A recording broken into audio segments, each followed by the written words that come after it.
अऊज़ु बिल्लाहि मिनश्शैतानिर्रजीम बिस्मिल्लाहिर्रहमानिर्रहीम।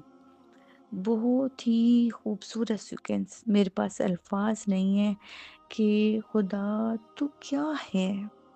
हम तुझे नहीं जान सकते, ना तेरी रहमानियत को, ना तेरी करीमियत को, ना तेरी रहीमियत को। अल्लाहु अकबर।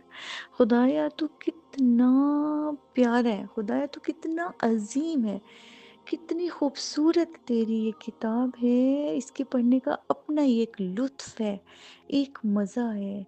क्या तूने इसका सीक्वेंस रखा है, क्या इसके पैगामात हैं कि जब इंसान इस वादी में दाखिल होता है, सब गम और फ़िक्र से आज़ाद हो जाता है। बस तू हमसे बात कर रहा होता है और हम तेरी बात को सुन रहे होते हैं। तू हमें पैगाम दे रहा होता है, तू हमारी ज़िंदगी का लाहे-अमल हमें बता रहा होता है, तो हमारी ज़िंदगी के मसाइल दे रहा होता है और हम उन सबको ले रहे होते हैं। क्या लुत्फ़ है, क्या मज़ा है।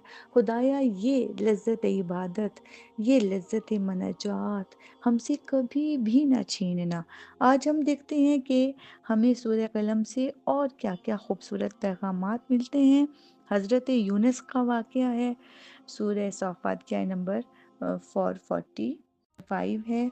उसमें 146 में भी आया, 145 में भी आया, उसको भी हम जानेंगे सूरह कलम में ही। और हम सबको तस्बीह और हम्द इलाही करना चाहिए। जब हम इसको जानेंगे तो ही हम अपनी न्यू जनरेशन को, अपनी औलाद को बता सकेंगे, क्योंकि जब हमें खुद ही नहीं पता होगा कि हमें तस्बीह और हम्द इलाही करनी चाहिए या नहीं करनी चाहिए, तो हम आगे न्यू जनरेशन को क्या पैगाम देंगे। हमें पता होगा तो ही हम ये पैगाम आगे डिलीवर कर सकेंगे।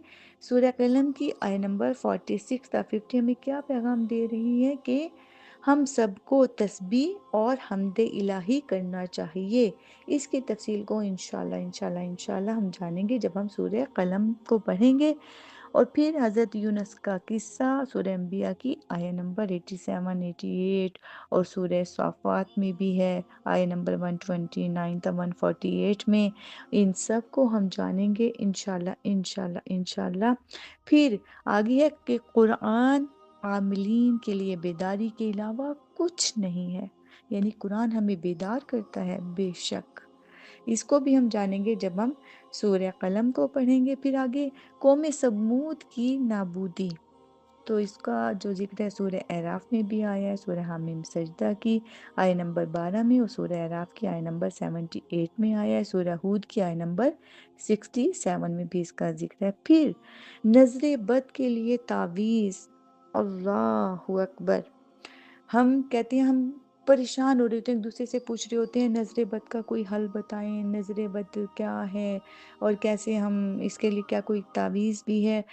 मैं वही कहती हूँ, सिर्फ़ और सिर्फ़ अगर हम कुरान से जुड़ जाएँ ना, तो हम खुदा से जुड़ जाएँगे और पूरी दुनिया इसके हक़ाइक़ को जान लेंगे, कायनात को जान लेंगे, इसके राज़ को जान लेंगे, इस दुनिया में आने के मकसद को जान लेंगे, यहाँ पे हमारा हदफ़ क्या होना चाहिए उसको जान लेंगे, यहाँ से हम कामयाब कैसे जा सकते हैं उसको जान लेंगे, हम आख़िरत की तैयारी कैसे कर सकते हैं, सब को हम जान लेंगे। हमारा खुदा कैसा है, हम कैसे उसका क़ुर्ब हासिल कर सकते हैं, हमारे लिए आइम्मा मासूमीन क्या हैं, अंबिया क्या हैं, मौला रसूल सल्लल्लाहु अलैहि वसल्लम क्या हैं, इन सब को हम जानेंगे जब हम कुरान से जुड़ जाएँगे।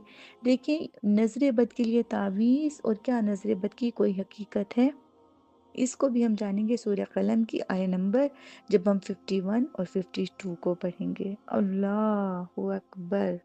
और फिर आगे क्या है खूबसूरत पैगामात के कौम आद की सरगुज़िश्त को भी हम जानेंगे। सूरह हूद की आयत नंबर 58 था 60 में है। हमें ज़रूर पढ़ना चाहिए कि कौन-कौन सी कौम थी, फिर उसने क्या-क्या जो है नाफ़रमानी की, उस पे फिर क्या-क्या अज़ाब आया और कैसे-कैसे और किस टाइम आया और बाकी के क्या पैगामात हैं। इंशाल्लाह इसको लेते हैं अगली रिकॉर्डिंग में।